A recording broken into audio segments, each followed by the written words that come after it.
Today, we're going to talk about beauty standards because for years, television, fashion, media, they've told women what was acceptable. And now, decades later, we've been watching documentaries unfold. But here's the real question. Who gets to define beauty now? And in today's episode, we're going to be talking about body positivity, all right? So let's get into it. Happy Friday. The world is loud, but my voice is louder. Hey, yeah. Tapping on leash, conversation starts now. So we're back, and I am here with Miss Allie Maye. Hi. And I'm so glad that she is here with us today to talk about body positivity. And first, we're going to start off with a trending topic. So you guys know, probably in the last week or two, there was a documentary that came out about America's Next Top Model. And so that's what we're going to start this discussion with, is to talk about what we felt about that. And so Alicia, or Allie Maye, should I say, Miss Allie Maye, when you look at shows like this, like America's Next Top Model, do you think that they empowered women, or do they create like unrealistic expectations? I do feel like there's a little bit of a mix, but I tend to lean a little bit more towards unrealistic expectations because, I grew up watching Tyra Banks and watching those girls out there running and looking beautiful and setting standards that I couldn't live up to. And, I think we've all kind of faced some of those trials and tribulations that come with that. So we did.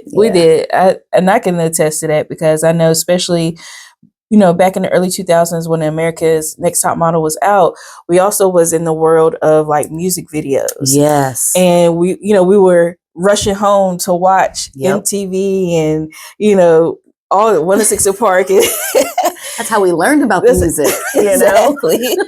We rushed home to watch these. And then, we saw this certain image that we wanted to look like, whether it was like, for me, if it was Aaliyah, when she wrote, "Are You That Somebody?" It's like, I wanted that body image. Yeah. Don't we all? No, but we did at one point maybe. But at the end of the day, I think that's a shadow we all sit with. But Exactly. Exactly. So do you think that media shaped how we viewed our own bodies? Like, do you think that was a huge... I think it definitely takes a toll on us because between media from, paper to TV, they're always trying to make money off of us. And what better way than make you feel like you don't look a certain part and everyone wants to be accepted and everyone wants to be loved and, again, hiding behind their shadows. So, yeah, I do think so. I agree with you on that. I think so too. But so now, because now here we are in the 2020s. I don't know if that's how you say it. Yeah, right. The 2020s plus. Right. But compared to back then, like in the early 2000s, when we watched America's Next Top Model, when we was watching all these music videos, like the now, do you think that we've progressed since then? Or do you think that we just repackaged the same standards? I mean, that could go either way too, but I guess I'd have to lean a little bit more towards, I feel like we've grown in a way that people are feeling more confident to be themselves and they're starting to look at themselves a little differently and understanding that love doesn't look like what they thought. And that self-worth is being, I think, ignited in a lot of people, that, we all want to feel important and we all want to, and there's a reason behind all that stuff. So, yeah, I do think so. I think it kind of affects us as a whole. Yeah. So with this journey, I mean, I know we've all had our own journeys, right? And then, but speaking with you personally, like, at what point did you say, or did you decide not to let society define your beauty? I feel like me getting to my lowest point kind of brought me to my highest point where I feel like I'm at right now. And I know I'm continuing to grow, but like where I'm at now, I feel like I have gotten to a space of not seeing through what I thought I was supposed to see and seeing what I actually feel and that connection that I have within myself. So like, I don't know, it's kind of a mixed view for what you want out of something and what you actually get. You know what I mean? So that's deep. It is because I started, I guess, in the beginning with my meeting you a long time ago and Size Overrated, and that kind of sparked my curiosity of trying to truly dive deep into it. But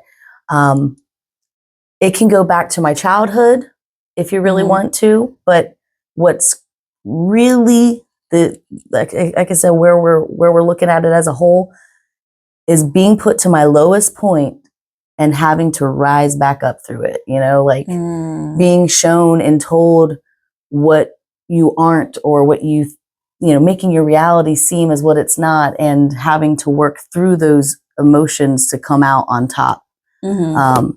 I think a lot of us experience that in different ways. Yes. Mine happened to be in an unhealthy relationship, and building myself back up has been part of that love that I've had to find. And a lot of that was through looking at myself through a different lens. And I don't think enough people do that. Enough people, like we're all, like you said, stuck in the tabloids, stuck on social media, what I should look like, what I should wear.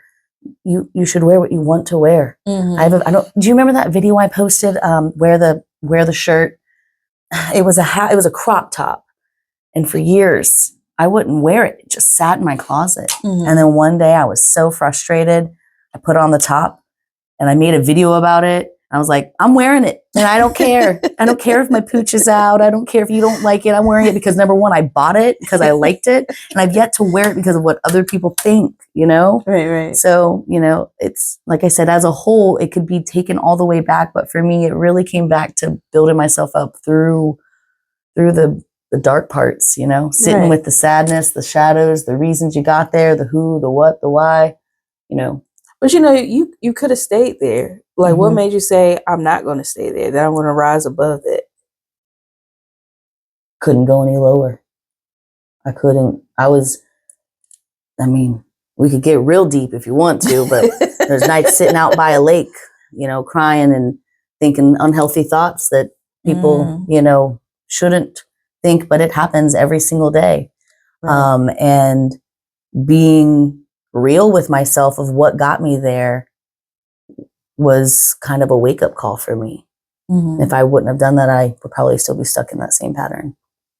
So, it all in all, it kind of sounds like, because my next question was going to be, or the next topic was going to be about, is it really about body positivity, or is it deeper than that? And just by what you're saying, it sounds like it's just a lot deeper. It's so deeper. Yeah, it really is. I think body positivity is the subject that's the result of what happens. To me, body positivity goes back to loving yourself, and you have to sit with yourself to understand why you don't love yourself. Why do you not feel worthy? Why do you not feel like you're enough? Who told you weren't enough when you were a kid? What environment did you live in that you felt limitations? When did you not feel worthy? What created this mindset? Asking yourself those questions, being your own parent, loving yourself the way you should have been loved. And a lot of people miss that, myself included. And doing those things created the mindset of being able to push through that. And the only way you can do that is by being uncomfortable. You have to sit with it. You have to be able to look at yourself.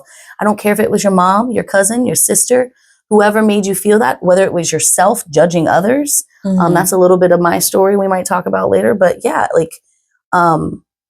yes, it's deeper.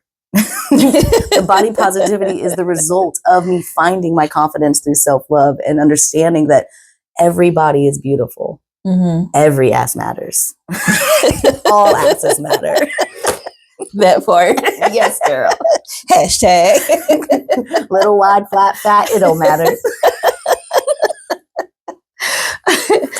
But do you think that body positivity, has it been misunderstood? like promoting unhealthy habits? Yeah, I think, like, let's take someone who works out a lot, spends a lot of time on health and fitness and physique. And it's looked down upon to, let's say, drink, or because that's there's a lot of carbs in drinking, or it's looked down upon to eat a cheeseburger because, there's a lot of fat, and, or fries or carbs and all these diets and fads and all this stuff. But, being able to, I think, see it for what it is makes a difference. And I don't think a lot of people do that. I think a lot of people avoid it like the plague. But the trainer aspect from it, they just want you to eat healthy. They just want you to, focus on what gets you to a certain point. Mm-hmm. When in reality, it shouldn't be what other people, what their perspectives are. It's what your perspective is, what you see beauty as. Mm-hmm. And it's a different definition for all of us. Mm-hmm. We all are unique, right. And certain things prevent us from having certain things, right? Mm-hmm. And that's okay. And being all right with that is where that's going to lie. So the people that are, trying to force a perspective of, well, you eating that cheeseburger is detrimental to your health. It's my life to do that. And I'm going to love myself through whatever journey I choose. And that's empowered, by your own inner, like, self-love that you create. Like, you have to build that up in yourself, because the world's going to hit you every angle you get, Mm-hmm, mm-hmm. So yeah, I do think that happens. And I do think that the media, the image that's portrayed is pushed onto us. And a lot of that is because I think that unhealthy eating gets brought into that, oh, well, if you're big, you just, you need to go exercise, or some people exercise all the time and still don't lose weight. Did you know that? Sometimes medications that you have to take make you gain weight. Right. Sometimes your DNA puts you at a predisposition, and you're going to struggle your whole life. You're going to go your whole life not loving yourself. You know what I mean? Like, get out of here with that. I can't do it anymore. But like,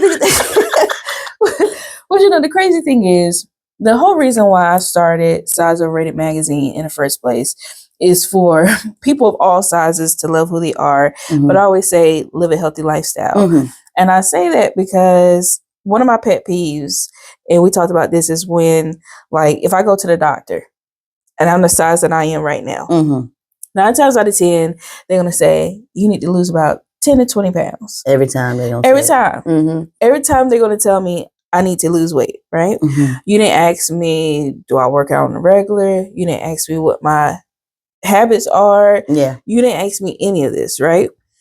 But on the flip side, when I was skinny back in my teenage years, living an unhealthy lifestyle, I was never asked that. Yeah. And I think that's always been a problem of mine. Yeah. Because I was like, you wouldn't have asked me this if I was like a size 4, 5, 6. Like, right. You would have never asked me that question. You wouldn't have said you need to lose 10 to 15 pounds. And I could be living an unhealthy lifestyle. Like, just because you're a size 0, 2, 3, 4, 5. You eat Doritos every single day for breakfast, lunch, and dinner. Unhealthy.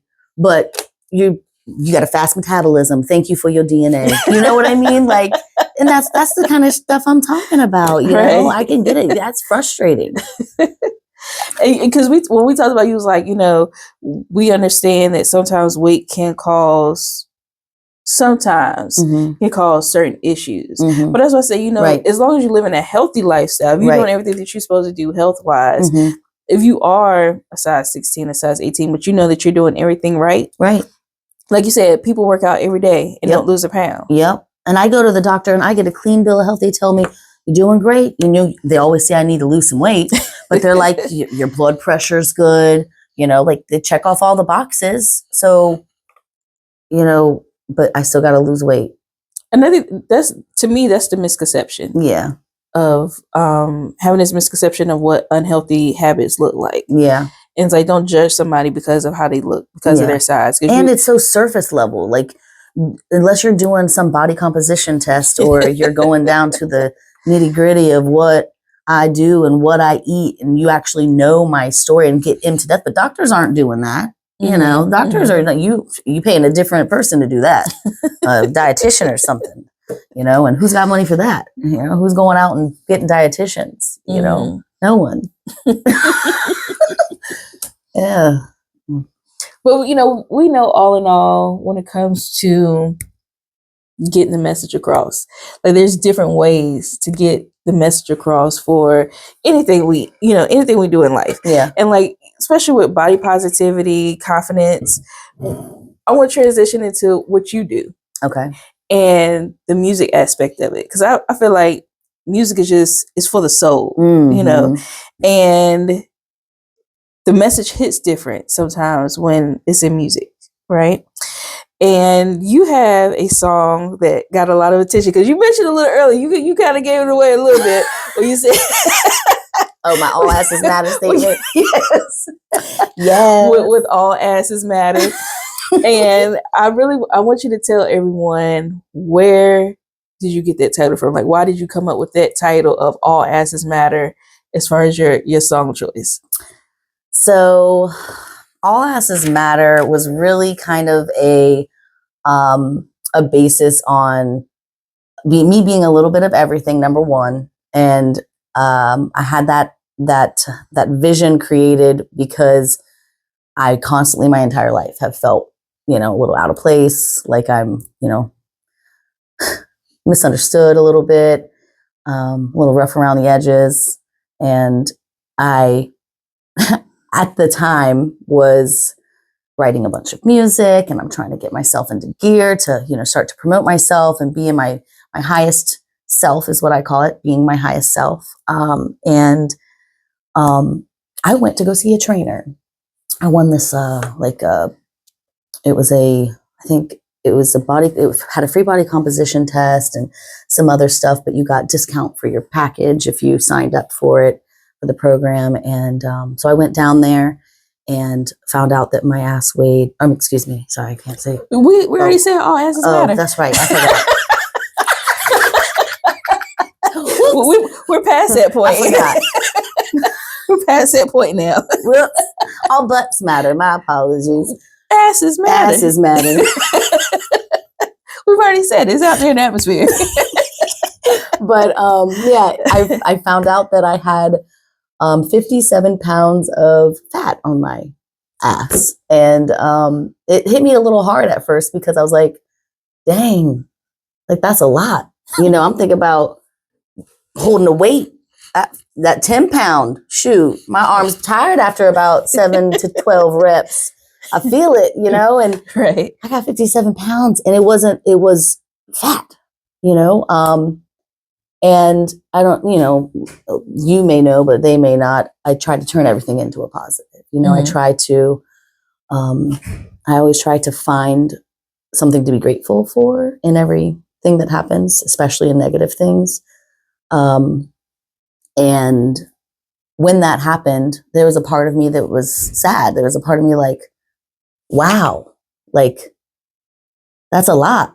But then I thought to myself, hell yeah, it's a lot.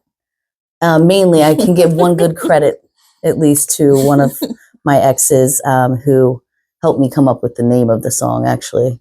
But he said, damn, baby, that's Heinz 57 right there. I said, oh, I can work with that. So yeah, I wanted to build myself back up through that. And I had to, you know, I was going through all of my shadow work at that point and understanding myself on a really deep level. And that was part of that process. Now, what do you mean by that when you say that shadow level? So shadow work is where you sit with yourself and you look at the things that make you who you are, that it's the things you tell yourself when you're at your lowest. It's I don't like to say the bad guy because it's not the bad guy in any way, shape, or form. That's what society looks at it as.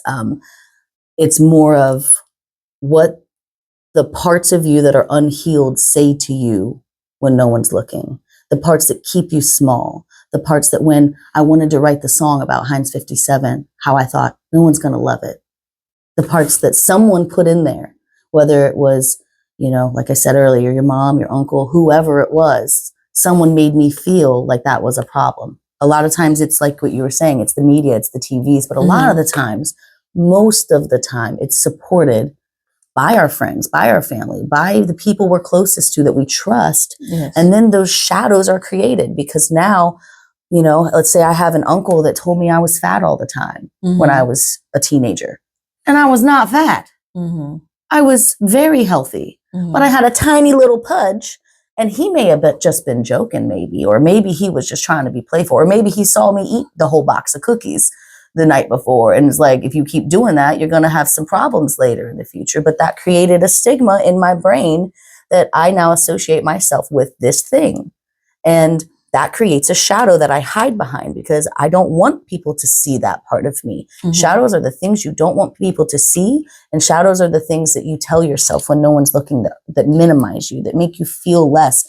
And if you go deeper, it's usually based upon a trauma, some form of something that happened to you that causes some form of trigger usually. You know, if someone calls me fat, I might have to sit with it for a minute now, you know, because I got to work through those feelings because of this that happened to me, you know.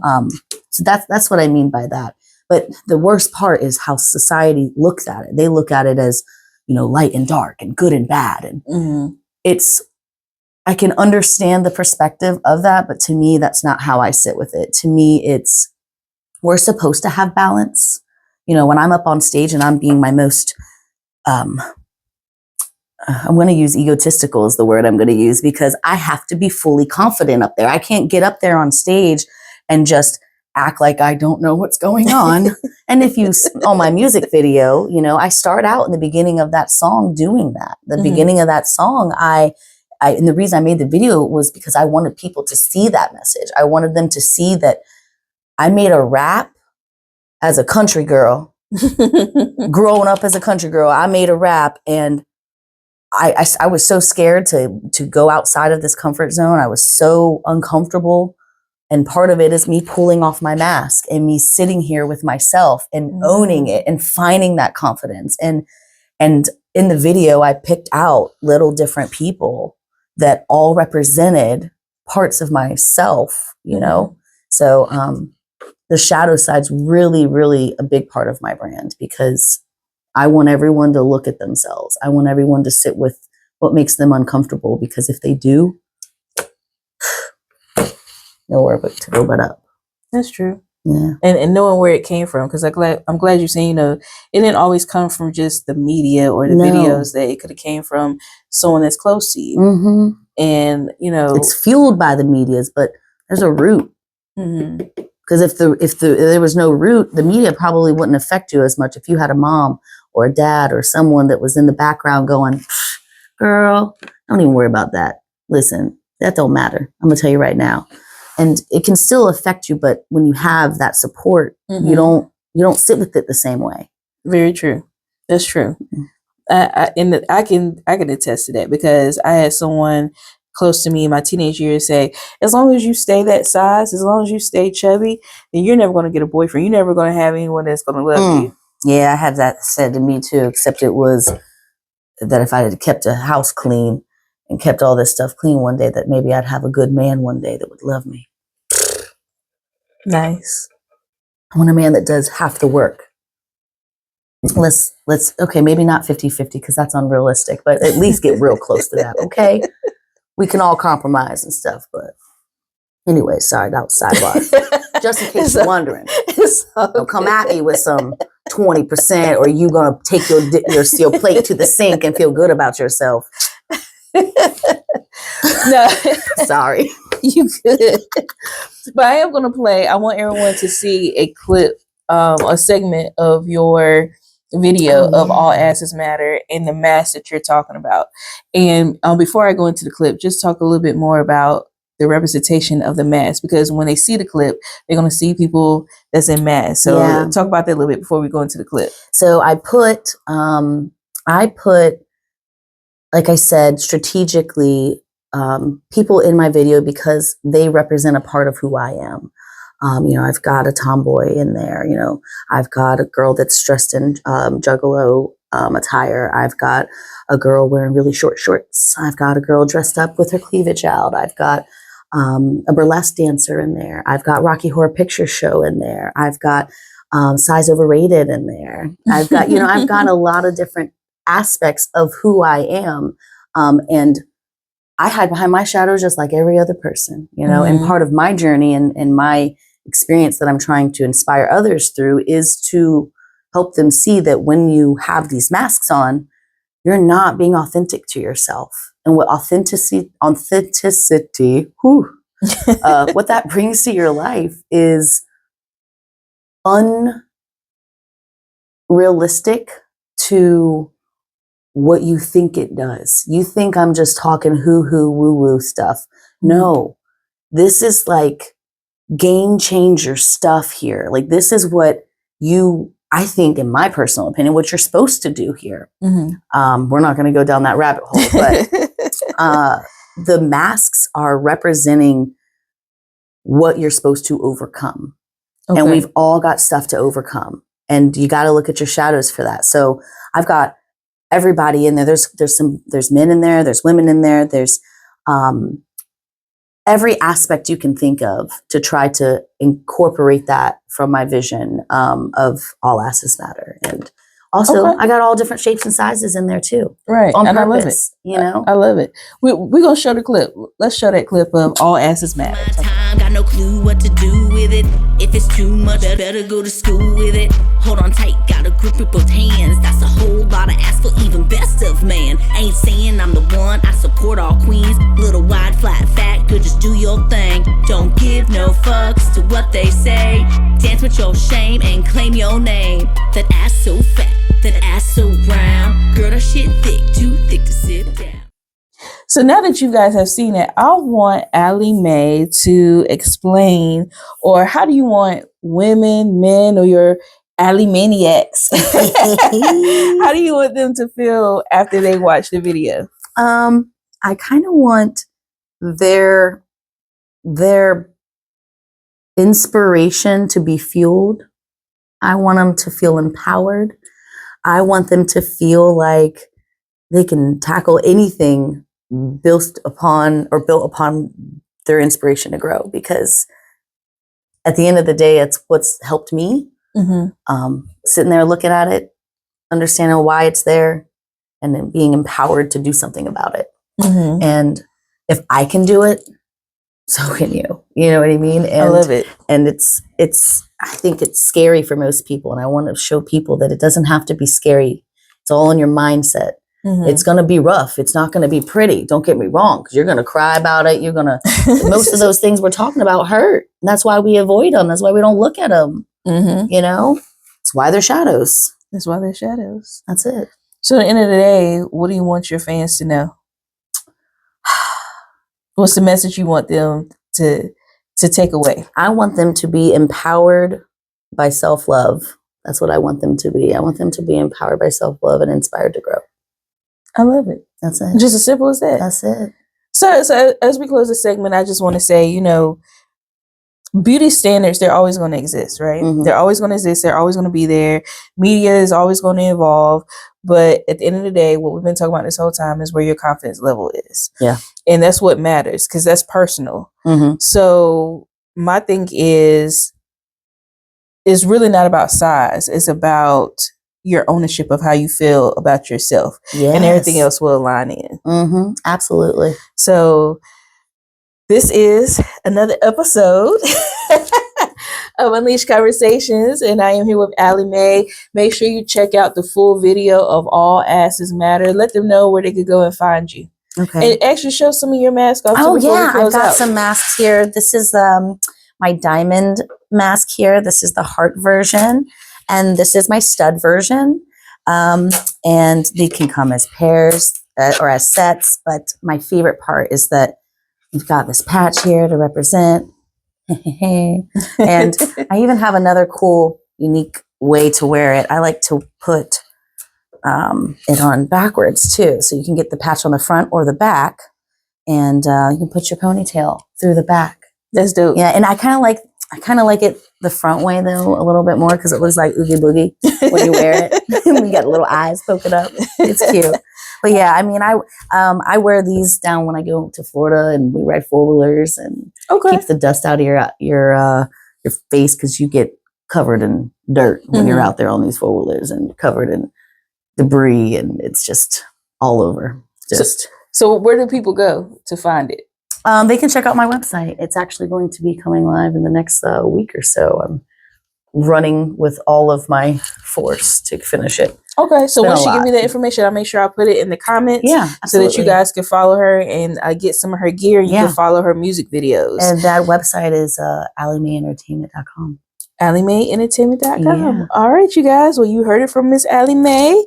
And just remember that confidence looks different on everybody. All right? Until next time, love yourself loudly. Yeah, girl.